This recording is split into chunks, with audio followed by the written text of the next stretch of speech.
Assalamualaikum warahmatullahi wabarakatuh. Selamat pagi, selamat siang, selamat malam untuk para siswa kelas 10. Kembali akan dijelaskan mengenai algoritma terkait mata pelajaran simulasi dan komunikasi digital.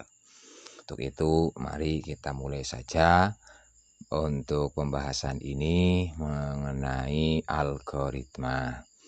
Apa itu algoritma? Algoritma secara bahasa berasal dari kata algoritm yang artinya cara memecahkan masalah. Nah, secara istilah, algoritma adalah cara memecahkan dan menguraikan setiap permasalahan dalam hitungan menggunakan alur pikiran yang sistematis dan logis. Yang berikutnya, bagaimana cara kerja atau penerapan algoritma. Kita bisa melihat sebuah analogi bahwa algoritma terbentuk atau tersusun itu dimulai yang pertama itu harus ada masalahnya dulu. Kalau tidak ada masalah, tidak perlu bikin algoritma. Yang pertama ini ada masalah, kemudian yang berikutnya, algoritma ini kemudian untuk bisa disusun sebagai salah satu solusi untuk memecahkan masalah.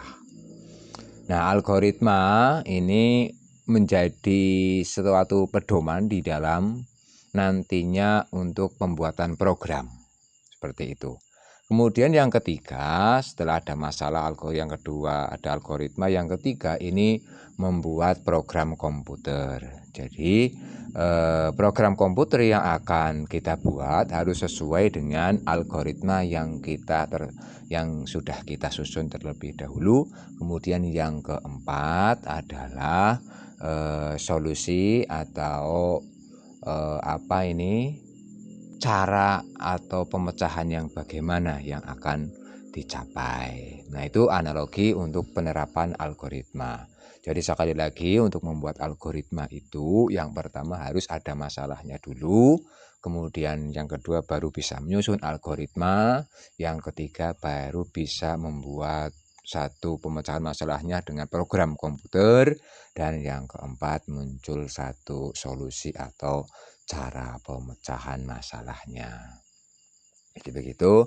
Nah, kemudian bagaimana sih untuk lebih jelasnya di dalam penerapan algoritma? Kita bisa melihat sebuah contoh kasus. Yang pertama, contohnya bagaimana caranya aplikasi kalkulator dalam sistem operasi Windows melakukan penjumlahan terhadap dua bilangan, yaitu 100 ditambah 135. Nah, jika dijumlahkan secara manual, tentu hasilnya adalah 235. Nah, apakah di dalam proses komputer seperti itu? Jawabannya tentu saja tidak. Di dalam komputer ada langkah-langkah yang dikerjakan program aplikasi di dalam komputer tersebut ketika menjumlahkan bilangan 100 ditambah di 135. Nah, kemudian langkah-langkahnya itu bagaimana di dalam pemecahannya di dalam aplikasi komputer. Yang pertama akan diidentifikasi dan dideklarasikan variabel-variabel nilai operan yang akan dioperasikan. Yang pertama ada variabel A untuk menyimpan nilai bilangan pertama dengan tipe data integer. Kemudian variabel B untuk menyimpan nilai bilangan kedua dengan tipe data integer. Kemudian variabel hasil untuk menyimpan hasil penjumlahan variabel A dan B dengan tipe data integer. Itu langkah pertama, mengidentifikasi dan mendeklarasikan.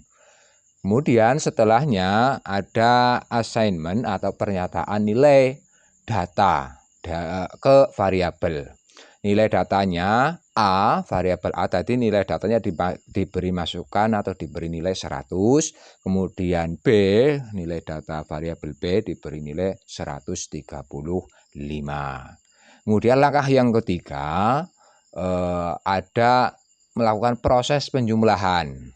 Nah, proses penjumlahan nanti ada di dalamnya itu muncul hasil antara variabel A ditambah variabel B yang tadi sudah diisikan jumlah dari masing-masing variabel. Variabel A ada 100, variabel B 135. Kemudian langkah yang 4 menampilkan hasil penjumlahan di dalam aplikasi program. Ini biasanya muncul write kemudian hasil. Nah, seperti itu langkah-langkah yang digunakan. Apabila kita melihat pada aplikasi kalkulator menjumlahkan 100 ditambah 135, langkahnya pertama kan nanti akan kita ketik nominal atau angka 135, terusan tanda tambah, terus tambah tanda nominalnya lagi angka 100, misalnya, kemudian kita klik sama dengan, kemudian muncul hasil. Jadi ada langkah-langkah yang harus disusun sedemikian rupa untuk menyelesaikan suatu permasalahan. Nah, dalam hal ini yang dicontohkan adalah penjumlahan. Jadi begitu langkah-langkahnya inilah yang disebut dengan algoritma. Nah, kemudian algoritma itu dapat dituliskan atau digambarkan dalam bentuk notasi.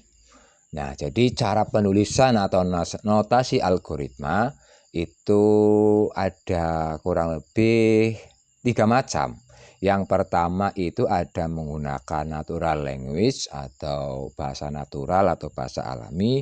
Yang kedua menuliskan algoritma dengan bagan alir atau flowchart. Yang ketiga menggunakan pseudocode, ya, pakai pseudocode.